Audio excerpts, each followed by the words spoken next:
மீனராசி என்பர்களே, மீனராசியை பொறுத்த வரைக்கும் நிறைய பேருக்கு வாழ்க்கையை கொடுத்து இவங்களோட வாழ்க்கையை இழந்தவங்களாக தான் இருப்பாங்க.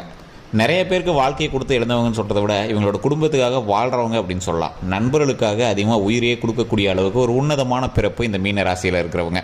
இந்த மீனராசியில் பொறுத்த வரைக்கும் குணாதிசயம் அப்படின்னா அன்பை அளவில்லாமல் காட்டுவாங்க. எவ்வளோ அன்பு காட்டினாலும் அதற்கு ஈடாக இவங்க எதையும் எதிர்பார்க்க மாட்டாங்க. அவன் இப்படி தான்ப்பா இருந்தால் என்ன, நாம் இப்படி தான் அப்படிங்கிற மாதிரி அவங்க வந்து அன்பு காட்டுவாங்க. இந்த மாதிரி இருக்கக்கூடிய மீனராசிக்காரர்களை எளிதில் எல்லாத்தையும் ஏமாற்றிடுவாங்க. எவ்வளோ தான் இவங்க அன்பு காட்டினாலும் இவங்ககிட்ட வாங்கி சாப்பிடுவாங்க, திருப்பி பார்க்குறதுல இவங்களை ஏமாற்றிட்டு போயிடுவாங்க. இவங்களும் என்ன பண்ணுவாங்க அப்படின்னா, அவன் அப்படி தான் இருந்தாலும் என் மனசுன்னு இருக்குல்ல, அவன் எப்படியோ நான் இப்படி தான் அப்படிங்கிற மாதிரி மறுபடியும் போய் மற்றவங்களை நன்மை செய்வாங்க.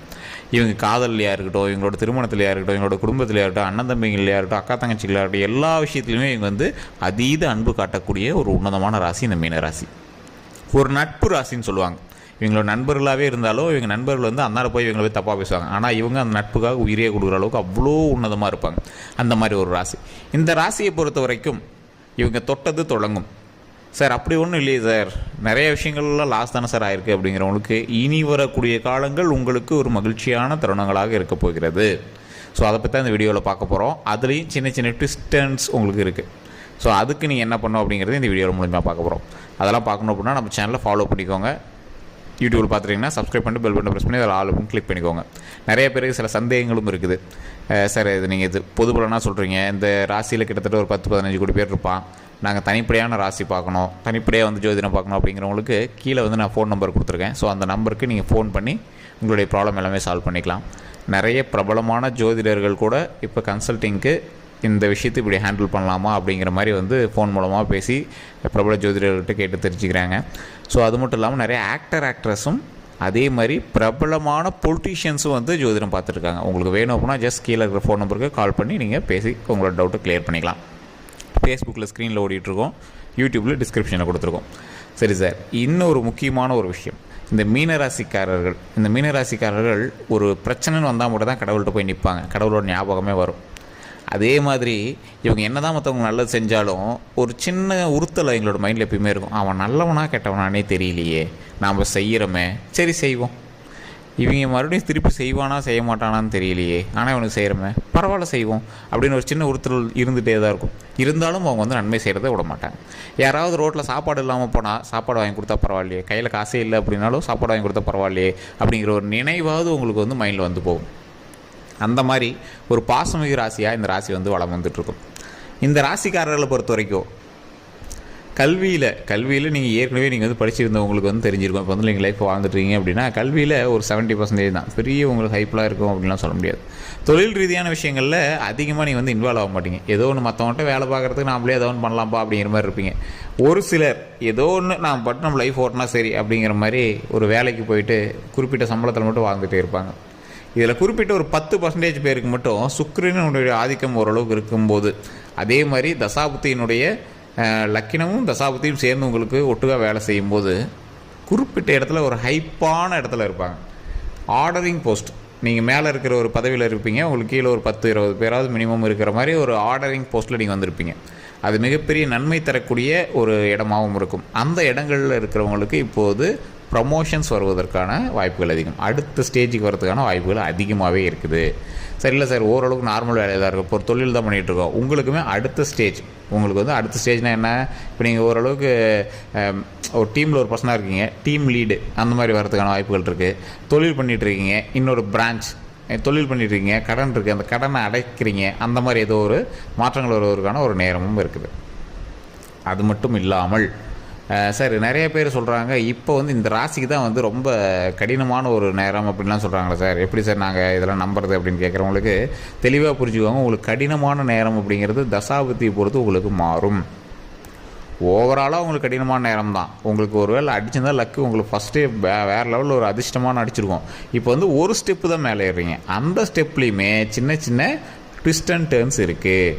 என்ன சார் ட்விஸ்ட் அண்ட் டேர்ன்ஸ்? இந்த மீனராசியை பொறுத்த வரைக்கும் நார்மலாகவே உங்களுக்கு கண் திருஷ்டி அதிகம் சார். இந்த கண் திருஷ்டி அதிகம் அப்படிங்கிறவங்க ஏற்கனவே உங்களுடைய வளர்ச்சியை பார்த்து பொறாமப்பட்டு உங்களோட கண் திருஷ்டி அதிகமாக இருக்கலாம். நீங்கள் செய்யக்கூடிய தொழிலை பொறுத்து உங்களுக்கு கண் திருஷ்டி அதிகமாக இருக்கலாம். என்ன பண்ணுறனே தெரியல சார், கடன் அதிகமாக வாங்கிட்டேன், லைஃபை எப்படி ஓட்ட போகிறனே தெரில அப்படிங்கிறவங்க நிறைய பேர் இருப்பீங்க. கல்வி சம்மந்தப்பட்டமான விஷயத்தில் நிறைய வளர்ச்சிகள் இருக்குது, நில சம்மந்தப்பட்டமான விஷயத்தில் நிறைய வளர்ச்சிகள் இருக்குது, தொழில் சம்மந்தப்பட்ட தொழிலில் நீங்கள் இன்வெஸ்ட்மெண்ட் வந்து கம்மியாக போட்டிருக்கிற தொழிலில் அதிகமான வளர்ச்சிகள் இருக்குது. அப்படிங்கிற பட்சத்தில் உங்களுக்கு இனிமேல் வந்து பேக் அடிக்கிற வாய்ப்புகள் கொஞ்சம் கம்மி தான் சார். இருந்தாலும் நீங்கள் வந்து 0க்கு போக மாட்டீங்க. ஒரு 70க்கு போகிறீங்கன்னா மறுபடியும் 50க்கு வந்துட்டு போவீங்க. ஒரு இன்கம் உங்களுக்கு மாதம் 70,000 வருது அப்படின்னா 50,000த்துக்கு வந்துட்டு போவீங்க. ஸோ அந்த மாதிரி ஒரு சின்ன இறக்கம், ஏற்ற இறக்கங்கள் இருக்கிற ஒரு லைஃப்பை தான் வந்து ஒரு குறிப்பிட்ட நாட்களுக்கு நீங்கள் வந்து வாழ நேரிடும். அதுவே நீங்கள் வந்து அடுத்த ஸ்டேஜ் போகிறவங்க அப்படின்னு சொல்லி பார்த்தீங்களா, 70,000 வாங்கிட்டு இருந்தோம் 90,000 தொட்டுட்டு வருவான். தொட்டுட்டு மறுபடியும் கீழே இறங்கிட்டு தான் மேலே ஏறுவீங்க. அது பெரிய இறக்கம்லாம் இருக்காது, ஆனால் அது உங்களுக்கு பெரிய வலியாகவும் இருக்காது, உங்களுக்கு அது குறிப்பிடத்தக்க ஒரு விஷயமாக கருதப்படும். அதே மாதிரி உடல் ஆரோக்கியத்தில் கவனம் ரொம்பவே தேவை. தூக்கமின்மையினால் அவதிப்படுறவங்களா இருந்தீங்கன்னா தூக்கமின்மை வந்து அதை கொஞ்சம் சரி பண்ணிக்கோங்க. அதுக்கு தகுந்தாற் போல் உங்களை லைஃப் ஸ்டைல் மாடிஃபிகேஷன் பண்ணிக்கோங்க. அதே மாதிரி உடல் ரீதியாக எந்த ஒரு விஷயம் இருந்தாலும் உடனே டாக்டர் பார்த்துடணும். ஜோதிடத்தை நம்பிட்டு அதில் நல்லா இருக்குன்னு சொல்லிட்டாங்க, அதனால் நம்ம டாக்டர்லாம் பார்க்க தேவையில்ல அப்படின்லாம் இருக்கக்கூடாது. உடல் ரீதியாக எந்த ஒரு வேறுபாடுகள் தெரிந்தாலும் உடனடியாக டாக்டர் கன்சல்ட் பண்ணி அதை வந்து சரி பண்ணிக்கணும். அதே மாதிரி நீங்கள் ஏதாவது லாங் ட்ரைவ் போகிறீங்க, வாகனங்களில் இது பண்ணுறீங்க, வாகனங்களில் ரொம்ப ரொம்ப கவனம் தேவை.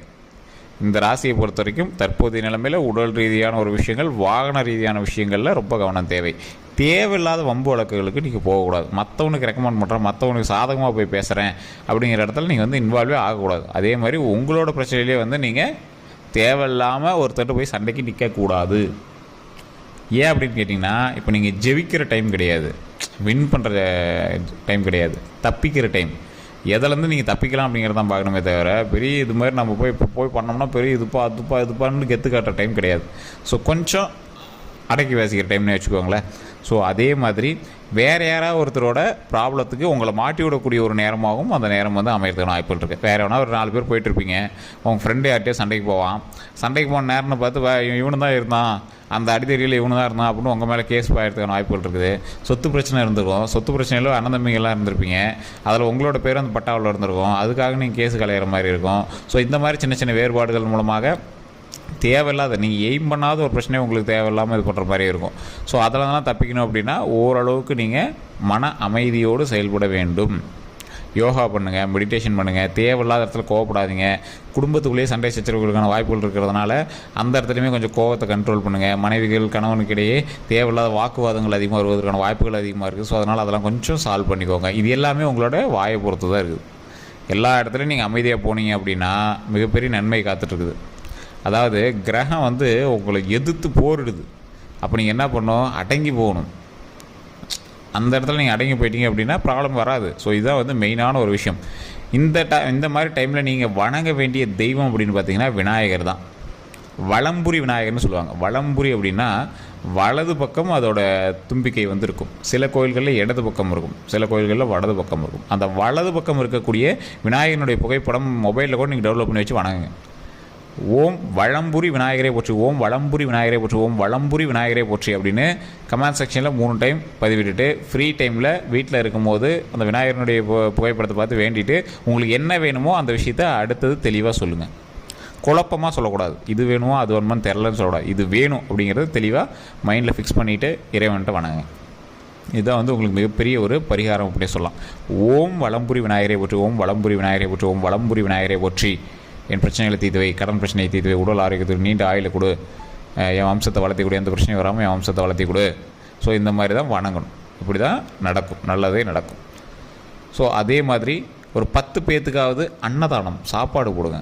அந்த சாப்பாடு போடுறதுனால மிகப்பெரிய நன்மை கிடைக்கும். சார் அவ்வளோலாம் அமௌண்ட் இல்லை சார் அப்படிங்கிறவங்க ஒரு தயிர் சாதமோ தக்காளி சாதமோ இல்லை லெமன் சாதமோ வீட்டிலேயே செஞ்சு கூட ஒரு குக்கர் சாப்பாடு ஆகுமா செஞ்சு அது ஒரு டிப்னியில் போட்டு அதில் அப்படியே மிக்ஸ் பண்ணி ஒரு 10 பேர்த்துக்கு அப்படியே கொஞ்சம் கொஞ்சமாக கொடுங்க. கொடுத்தோம் அப்படின்னா மிகப்பெரிய நன்மை நடக்கும். அந்த நன்மையினால் அவ்வளோ சிறப்புகள் இருக்குதுங்க. இந்த விஷயம் நிறைய பேருக்கு தெரியறதில்ல. இப்போ தெரியாதவங்க கண்டிப்பாக தெரிஞ்சுக்கோங்க. லைஃப்பில் வளருவதற்கு இறைபக்தி கண்டிப்பாக தேவை. இல்லை சார் இறைவனை வணங்காதவங்கன்னு வணங்குறாங்க அப்படின்னா அவங்களுக்கான தசாபுத்தியும் கிரக புத்தியும் அவங்களுக்கு தகுந்தாறு போல் சாதகமாக அமைஞ்சிருக்கு. யாருக்கு வந்து கிரகம் வந்து சாதகமாக அமையலையோ அவன் தான் இறைவனை வணங்குவான். இப்போ உங்களுக்கு நல்லா போயிட்டு இருந்தது, இப்போ ஓரளவு கொஞ்சம் ஸ்ட்ரகிள் ஆகுது, இப்போ நீங்கள் வணங்கணும் அப்படின்னு சொல்கிறாங்க பார்த்தீங்களா, அப்போ நீங்கள் வணங்கி தானே ஆகணும். ஸோ நல்ல கிரகத்தோட வலுவோடு இருக்கிறவங்க கூட குறிப்பிட்ட இடத்துல கண்டிப்பாக கடவுளை வணங்கியிருப்பாங்க, உங்களுக்கு தெரியல, அவ்வளோதான். ஸோ அப்படி வணங்காதவங்களை கூட கடவுள் வணங்க வைக்கும், அதுதான் வந்து ஆன்மீகம். ஸோ கண்டிப்பாக இந்த விஷயத்தை நீங்கள் மைண்டில் ஏற்றிட்டு தினம் அந்த வலம்புரி விநாயகர் வணங்க, முடிஞ்ச ஒரு 10 பேருக்கு அன்னதானம் கொடுங்க. கண்டிப்பாக இந்த விஷயம் உங்களுக்கு மிகப்பெரிய நன்மையை கொடுக்கும். அதே மாதிரி நம்ம சேனலை சப்ஸ்கிரைப் பண்ணாமல் தான் சப்ஸ்கிரைப் பண்ணிக்கோங்க, பக்கத்தில் பெல் பட்டன் மறக்காம ப்ரெஸ் பண்ணிக்கோங்க. ஃபேஸ்புக் பாருங்கள், ஃபாலோ பண்ணிக்கோங்க. வேறு எந்த கருத்துக்கள் இருந்தாலும் கமெண்ட் செக்ஷனில் பற்றி விடுங்க. கான்டாக்ட் நம்பர் டீட்டெயில்ஸ் கொடுத்து ஜஸ்ட் ஃபோன் பண்ணி உங்களுடைய ப்ராப்ளத்தை சொல்லி சால்வ் பண்ணிக்கலாம். எல்லோருக்கும் நன்றி நண்பர்களே.